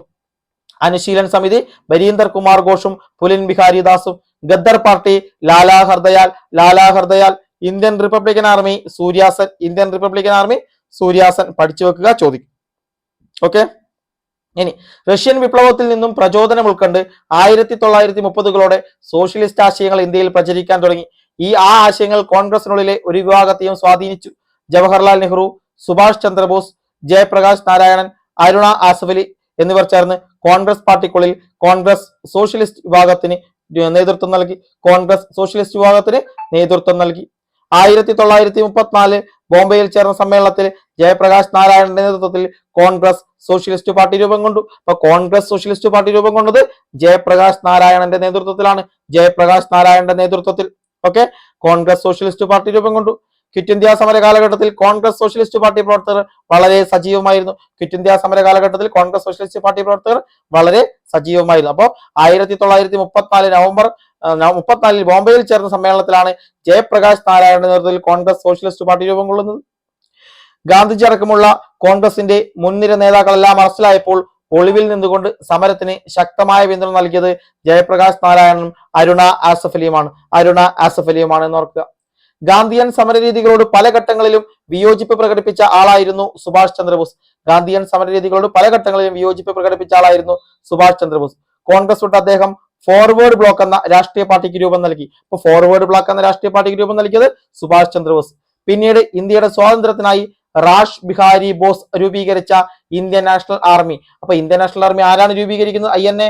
അത് റാഷ് ബിഹാരി ബോസ് ആണ്. സുഭാഷ് ചന്ദ്രബോസ് ഫോർവേഡ് ബ്ലോക്കുമാണ്. അപ്പൊ INA നേതൃത്വം ഏറ്റെടുത്തു. പിന്നീട് സുഭാഷ് ചന്ദ്രബോസ് ഏറ്റെടുത്തു. സിംഗപ്പൂരിൽ വെച്ച് സ്വതന്ത്ര ഭാരതത്തിന് ഒരു താൽക്കാലിക ഗവൺമെന്റ് അദ്ദേഹത്തിന്റെ നേതൃത്വത്തിൽ രൂപീകരിച്ചു. ബ്രിട്ടീഷുകാരെ ഇന്ത്യൻ മണ്ണിൽ നിന്ന് തൂത്തെറിയാനുള്ള സമരം നടത്തുക എന്നതായിരുന്നു താൽക്കാലിക ഗവൺമെന്റിന്റെ പ്രധാന ചുമതല. ഇന്ത്യൻ നാഷണൽ ആർമിയുടെ പ്രധാന വിഭാഗമായി ഝാൻസി റാണി റെജിമെന്റ് രൂപീകരിച്ചു. അപ്പൊ INA പ്രധാന വനിതാ വിഭാഗമാണ് ഝാൻസി റാണി റെജിമെന്റ്. ഇതിന്റെ ചുമതല മലയാളിയായ ക്യാപ്റ്റൻ ലക്ഷ്മിക്കായിരുന്നു. ജപ്പാന്റെ സഹായത്തോടെ സുഭാഷ് ചന്ദ്രബോസിന്റെ നേതൃത്വത്തിലുള്ള ഇന്ത്യൻ നാഷണൽ ആർമി ഇന്ത്യയുടെ വടക്ക് കിഴക്കൻ അതിർത്തി എത്തുകയും ഇംഫാലിൽ ദേശീയ പതാക ഉയർത്തുകയും ചെയ്തു. അപ്പോൾ സുഭാഷ് ചന്ദ്രബോസിന്റെ നേതൃത്വത്തിലുള്ള സംഘം ജപ്പാന്റെ സഹായത്തോടെ ഇന്ത്യൻ നാഷണൽ ആർമി ഇന്ത്യയുടെ വടക്ക് കിഴക്കൻ അതിർത്തി വരെ എത്തുകയും ഇംഫാലിൽ ദേശീയ പതാക ഉയർത്തുകയും ചെയ്തു. ഇനി വാഞ്ചി അയ്യർ. ഇന്ത്യൻ സ്വാതന്ത്ര്യ സമരത്തിലെ ദക്ഷിണേന്ത്യയിലെ ആദ്യത്തെ രക്തസാക്ഷിയാണ് വാഞ്ചി അയ്യർ. ഇന്ത്യൻ സ്വാതന്ത്ര്യ സമരത്തിലെ ദക്ഷിണേന്ത്യയിലെ ആദ്യത്തെ രക്തസാക്ഷി ചോദിച്ചാൽ അത് വാഞ്ചി അയ്യർ ആണ്.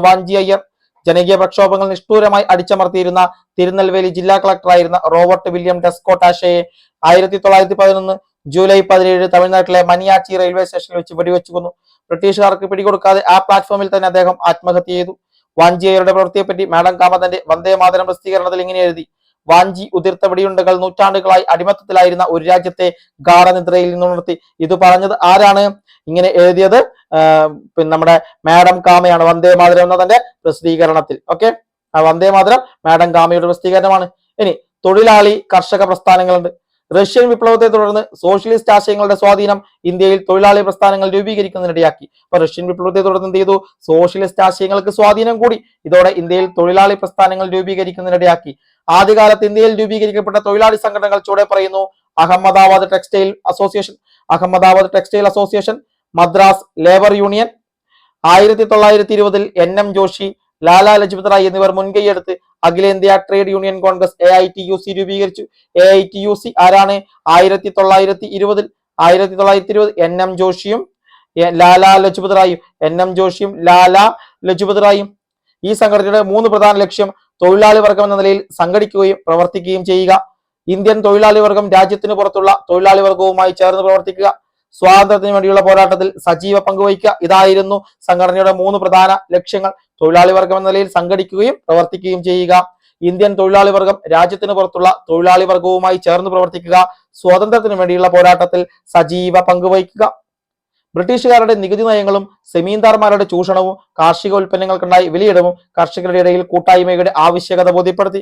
അതുവരെ ഈ ഒരു കൂട്ടായ്മയുടെ ആവശ്യകത ഇല്ലാതിരുന്ന കർഷകർ എന്ത് ചെയ്തു? ബ്രിട്ടീഷുകാരുടെ നികുതി നയം, സെമീന്ദാർമാരുടെ ചൂഷണം, കാർഷിക ഉൽപ്പന്നങ്ങൾക്കുണ്ടായ വിലയിടവ്, ഇതൊക്കെ അവരുടെ കൂട്ടായ്മയുടെ ആവശ്യകത ബോധ്യപ്പെടുത്തി. ഇത് കർഷക പ്രസ്ഥാനങ്ങളുടെ രൂപീകരണത്തിന് കാരണമായി. NG രംഗ അടക്കമുള്ള കർഷക നേതാക്കളുടെ ഫലമായി ലാഹോറിൽ വെച്ച് അഖിലേന്ത്യാ കിസാൻ കോൺഗ്രസ് സ്ഥാപിതമായി. അഖിലേന്ത്യാ കിസാൻ കോൺഗ്രസ് NG രംഗ ഉൾപ്പെടെയുള്ള കർഷക നേതാക്കളുടെ ശ്രമമായി ലാഹോറിൽ വെച്ച്, ലാഹോർ എന്താണ്? അഖിലേന്ത്യാ കിസാൻ കോൺഗ്രസ് സ്ഥാപിതമായി. പിൽക്കാലത്ത് ഇത് അഖിലേന്ത്യാ കിസാൻ സഭ എന്ന പേര് ലഭിച്ചു. പിൽക്കാലത്ത് അഖിലേന്ത്യാ കിസാൻ സഭയായി. ബോംബെയിലെ അഖിലേന്ത്യാ കിസാൻ സമിതി സമ്മേളനത്തിൽ വെച്ച് കർഷകരുടെ ആവശ്യങ്ങൾ ഉൾക്കൊള്ളിച്ചുകൊണ്ട് ഒരു കിസാൻ മാനിഫെസ്റ്റോയ്ക്ക് രൂപം നൽകി. ഇതിൽ ഉൾപ്പെടുത്തിയിരുന്ന ആവശ്യങ്ങൾ: ഭൂനികുതിയും പാട്ടവും 50% കുറയ്ക്കുക, കടങ്ങൾ മരവിപ്പിക്കുക, ഫ്യൂഡൽ നികുതികൾ റദ്ദാക്കുക, കർഷക തൊഴിലാളികൾക്ക് മിനിമം വേതനം ഉറപ്പാക്കുക, കർഷക യൂണിയനുകളെ അംഗീകരിക്കുക എന്നതായിരുന്നു. കർഷകരുടെയും തൊഴിലാളികളുടെയും ഒത്തുചേരലും പ്രതിഷേധവും ഇന്ത്യൻ ദേശീയ പ്രസ്ഥാനത്തിന് ഉണർവേകി. ബ്രിട്ടീഷുകാരുടെ സാമ്രാജ്യത്വ നയങ്ങളെയും ഇന്ത്യയിൽ നിലനിന്ന ഫ്യൂഡൽ വ്യവസ്ഥയും ഒരുപോലെ എതിർത്ത തൊഴിലാളികളുടെയും കർഷകരുടെയും നിലപാടുകൾ ഇന്ത്യയുടെ വിവിധ സ്ഥലങ്ങളിൽ കലാപങ്ങൾക്കും സമരങ്ങൾക്കും വഴിതെളിച്ചു. സമരങ്ങൾ: തേബാഗ സമരം ബംഗാളിൽ, തെലങ്കാന സമരം ആന്ധ്രാപ്രദേശ്, നാവിക കലാപം ബോംബെ. ഈ കലാപങ്ങളും സമരങ്ങളും നടന്ന സ്ഥലങ്ങളൊന്ന് പഠിച്ചു വെക്കുക. തേബാഗ സമരം എവിടെയാണ്? ബംഗാൾ. തേബാഗ സമരം ബംഗാൾ. തെലങ്കാന സമരം ആന്ധ്രാപ്രദേശ്. നാവിക കലാപം മുംബൈയിൽ. ഇനി സ്വാതന്ത്ര്യത്തിലേക്ക് എന്ന് പറയുന്ന അതിനുമുമ്പ് അതിർത്തി ഗാന്ധി എന്ന് കാണാം. ദ്വിരാഷ്ട്രവാദത്തെയും ഇന്ത്യയുടെ വിഭജനത്തെയും ശക്തമായി എതിർത്തിരുന്ന നേതാവാണ് അബ്ദുൾ ഗാഫർ ഖാൻ. ഇന്ത്യയുടെ വടക്കു പടിഞ്ഞാറൻ അതിർത്തി പ്രദേശങ്ങളിൽ നിരവധി സമരങ്ങൾക്ക് നേതൃത്വം നൽകിയ അദ്ദേഹത്തെ ഇന്ത്യയുടെ വിഭജനം ദുഃഖിപ്പിച്ചു. ഹിന്ദു മുസ്ലിം ഐക്യത്തിനു വേണ്ടി നിലകൊണ്ട അദ്ദേഹം അതിർത്തി ഗാന്ധി എന്നറിയപ്പെടുന്നു. ഇന്ത്യ ഗവൺമെന്റിന്റെ പരമോന്നത ബഹുമതിയായ ഭാരതരത്ന നൽകി രാഷ്ട്രം അദ്ദേഹത്തെ ആദരിച്ചു. ഇതാണ് നമ്മുടെ പരീക്ഷയിലേക്ക് ചോദിച്ചതാണ്. ഈ കാര്യങ്ങൾ കൃത്യമായി മനസ്സിലാക്കുക, ഈ കാര്യങ്ങളൊക്കെ പഠിച്ചു വെക്കുക. ഇത് കാര്യങ്ങളൊക്കെ ഒന്ന് ഓർത്തു വെക്കുക. എക്സ്ട്രാ പോയിന്റ്സ് ഒക്കെ ഗുദായി ഒക്കെ ഉണ്ട്, അതൊക്കെ ഒന്ന് പഠിച്ചു വെക്കുക. ഇനി സ്വാതന്ത്ര്യത്തിലേക്ക്. 2ാം ലോകയുദ്ധം ലോകത്താകമാനം സാമ്രാജ്യത്വത്തിന്റെ തകർച്ചയ്ക്ക് കാരണമായി. ബ്രിട്ടൻ സാമ്പത്തികമായി ദുർബലമാവുകയും അതുവഴി കോളനികൾ നിലനിർത്താനുള്ള ശേഷി നഷ്ടപ്പെടുകയും ചെയ്തു. ഏഷ്യയിലും ആഫ്രിക്കയിലും സ്വാതന്ത്ര്യ സമരങ്ങൾ ശക്തിപ്പെട്ടതും ലോകത്തെ വൻ ശക്തികളായി വളർന്നു വന്ന അമേരിക്കയും സോവിയറ്റ് യൂണിയനും കോളനി വാഴ്ചയ്ക്കെതിരെ നിലപാട് എടുത്തതും ഇന്ത്യക്ക് സ്വാതന്ത്ര്യം നൽകാൻ ബ്രിട്ടനെ നിർബന്ധിതമാക്കി. ഇന്ത്യയോട് അനുഭാവം പുലർത്തിയിരുന്ന ക്ലെമന്റ് ആറ്റ്ലിയുടെ നേതൃത്വത്തിൽ ലേബർ പാർട്ടി ബ്രിട്ടനിൽ അധികാരത്തിൽ വന്നതും സ്വാതന്ത്ര്യ സമ്പാദനം എളുപ്പമാക്കി. അപ്പോൾ ക്ലെമന്റ് ആറ്റ്ലിയുടെ നേതൃത്വത്തിൽ ലേബർ പാർട്ടി അധികാരത്തിൽ വന്നു, ഇതും സ്വാതന്ത്ര്യ സമ്പാദനം എളുപ്പമാക്കി. എന്നാൽ മുഹമ്മദ് അലി ജിന്നയുടെ നേതൃത്വത്തിൽ സർവേന്ത്യ ലീഗ് പാകിസ്ഥാൻ എന്ന പ്രത്യേക രാജ്യം വേണമെന്ന് ആവശ്യപ്പെട്ടു. പാകിസ്ഥാൻ എന്ന പ്രത്യേക രാജ്യം വേണമെന്ന് സർവേന്ത്യ ലീഗ് ആരുടെ നേതൃത്വത്തിൽ? മുഹമ്മദ് അലി ജിന്നയുടെ നേതൃത്വത്തിൽ ആവശ്യപ്പെട്ടു. തുടർന്ന് ഈ പ്രശ്നം പരിഹരിച്ച് ഇന്ത്യക്ക് സ്വാതന്ത്ര്യം നൽകാനുള്ള പ്രവർത്തനങ്ങൾക്കായി മൗണ്ട് ബാറ്റൺ പ്രഭുവിനെ ഇന്ത്യയുടെ വൈസ്രോയിയായി നിയമിച്ചു. അപ്പൊ ഇന്ത്യക്ക് സ്വാതന്ത്ര്യം നൽകാനുള്ള പ്രവർത്തനങ്ങൾക്കായി ഇന്ത്യയുടെ വൈസ്രോയിയായി നിയമിച്ചത് ആരെയാണ്? മൗണ്ട് ബാറ്റൺ പ്രഭുവിനെ. മൗണ്ട് ബാറ്റൺ ഇന്ത്യയെ വിഭജിക്കാതെ അധികാര കൈമാറ്റം സാധ്യമല്ലെന്ന് വാദിച്ച മൗണ്ട് ബാറ്റൺ അതിനുവേണ്ടി തയ്യാറാക്കിയതാണ് മൗണ്ട് ബാറ്റൺ പദ്ധതി. ജൂൺ 3 പദ്ധതി എന്നും അറിയപ്പെടുന്നു. ജൂൺ 3 പദ്ധതി എന്നും മൗണ്ട് ബാറ്റൺ പദ്ധതി എന്നും അത് അറിയപ്പെടുന്നുണ്ട്. ഓക്കെ, അതനുസരിച്ച് മുസ്ലിങ്ങൾക്ക് ഭൂരിപക്ഷ ഉള്ള പ്രദേശത്ത് അവർ ആഗ്രഹിക്കുകയാണെങ്കിൽ ഒരു പ്രത്യേക രാജ്യം അനുവദിക്കേണ്ടതാണ്. മുസ്ലിങ്ങൾക്ക് ഭൂരിപക്ഷമുള്ള പ്രദേശത്ത് അവർ ആഗ്രഹിക്കുകയാണെങ്കിൽ ഒരു പ്രത്യേക രാജ്യം അനുവദിക്കേണ്ടതാണ്. പഞ്ചാബും ബംഗാളും രണ്ടായി വിഭജിക്കേണ്ടതാണ്. വടക്കു പടിഞ്ഞാറൻ അതിർത്തി സംസ്ഥാനം പാകിസ്ഥാനിൽ ചേർക്കണമോ വേണ്ടയോ എന്ന് തീരുമാനിക്കുന്നതിന് ഒരു ഹിതപരിശോധന നടത്തുന്നതാണെന്നാണ് പറയുന്നത്. ബംഗാളിലെയും പഞ്ചാബിലെയും ഹിന്ദു മുസ്ലിം സംസ്ഥാനങ്ങളുടെ അതിർത്തി നിർണ്ണയിക്കുന്നതിന് ഒരു അതിർത്തി നിർണ്ണയ കമ്മീഷനെ നിയമിക്കാവുന്നതാണ്. കോൺഗ്രസും സർവേന്ത്യ ലീഗും ഈ പദ്ധതി അംഗീകരിച്ചു. എന്നാൽ ഖാൻ അബ്ദുൽ ഗാഫറിനെ പോലുള്ള ദേശീയവാദികൾ ഇതിനെ എതിർത്തു. അതായത് ലീഗും കോൺഗ്രസും ഇത് അംഗീകരിച്ചു, ബാക്കിയുള്ളവർ എതിർത്തു. 1947 ജൂലൈയിൽ ബ്രിട്ടീഷ് പാർലമെന്റ് ഇന്ത്യൻ സ്വാതന്ത്ര്യ നിയമം, ഇന്ത്യൻ ഇൻഡിപെൻഡൻസ് ആക്ട് പാസാക്കി. 1947 ജൂലൈയിൽ ബ്രിട്ടീഷ് പാർലമെന്റ് എന്ത് ചെയ്തു? ഇന്ത്യൻ സ്വാതന്ത്ര്യ നിയമം പാസാക്കി. ഇത് ഇന്ത്യ പാകിസ്ഥാൻ എന്ന രണ്ട് സ്വതന്ത്ര രാജ്യങ്ങൾ നിലവിൽ വന്നു. ഇത് പ്രകാരം ഇന്ത്യ പാകിസ്ഥാൻ എന്ന രണ്ട് സ്വതന്ത്ര രാജ്യങ്ങൾ നിലവിൽ വന്നു. സ്വതന്ത്ര ഇന്ത്യയുടെ ആദ്യത്തെ പ്രധാനമന്ത്രിയായി ജവഹർലാൽ നെഹ്റു സത്യപ്രതിജ്ഞ ചെയ്ത് അധികാരമേറ്റു. ഇന്ത്യയുടെ സ്വാതന്ത്ര്യ സമരം ഒരു ബഹുജന ദേശീയ സമരമായി മാറിയത് എങ്ങനെയെന്ന് നമ്മൾ ചർച്ച ചെയ്തല്ലോ. ഗാന്ധിജിയുടെ ആശയങ്ങളും സമരരീതികളുമായിരുന്നു ഇതിൽ പ്രധാന പങ്ക് വഹിച്ചത്. ഗാന്ധിയൻ രീതിയിൽ നിന്ന് വ്യത്യസ്തമായ സമരമാർഗങ്ങൾക്കും ഈ കാലഘട്ടം സാക്ഷ്യം വഹിച്ചു. ഇത്തരത്തിൽ വ്യത്യസ്ത ധാരകളിലൂടെ ശക്തി പ്രാപിച്ച ദേശീയ പ്രസ്ഥാനത്തിന്റെ ഫലമായിരുന്നു 1947 ഓഗസ്റ്റ് 15 ഇന്ത്യക്ക് ലഭിച്ച സ്വാതന്ത്ര്യം. ഇതാണ് ഈ സമരവും സ്വാതന്ത്ര്യവും എന്ന് പറയുന്ന ഈ ഒരു പാഠം. നമുക്ക് 5 മുതൽ 6 വരെ ചോദ്യങ്ങൾ ഒരൊറ്റ പരീക്ഷയിൽ ചോദിക്കുന്ന ഒരു പാഠമാണ് സമരവും സ്വാതന്ത്ര്യവും. വ്യക്തമായി പഠിച്ചു വെക്കുക. ഇനിയും പഠിച്ചു കഴിഞ്ഞാൽ നമുക്ക് 5 മാർക്ക് സ്കോർ ചെയ്യാം. 5 മാർക്ക് വളരെ ഇമ്പോർട്ടന്റ് ആണ്. ഒരു 300 പേർക്ക് മുകളിലേക്ക്, 300ന് മുകളിലേക്ക് നമുക്ക് എത്താൻ വേണ്ടി 5 മാർക്ക് നമ്മളെ സഹായിക്കും. ഓക്കെ, ഈ ഒരു ഭാഗത്ത് ആദ്യമായി ഗാന്ധിജിയുടെ പ്രാദേശിക സമരങ്ങളാണ്. ചമ്പാരനിലെ നീലം കർഷക സമരം 1917, അഹമ്മദാബാദ് തുണിമിൽ സമരം 1918, കേദ കർഷക സമരം 1918 നമ്മൾ പറഞ്ഞു. പിന്നെ ദേശീയ സമരങ്ങളാണ്. അതിൽ നിസ്സഹകരണ സമരം, സിവിൽ നിയമലംഘനം, അത് ഉപ്പ് സത്യാഗ്രഹവും ധരാസന സമരവും, ധരാസന സരോജിനി നായിഡുവിന്റെ നേതൃത്വത്തിലാണ്.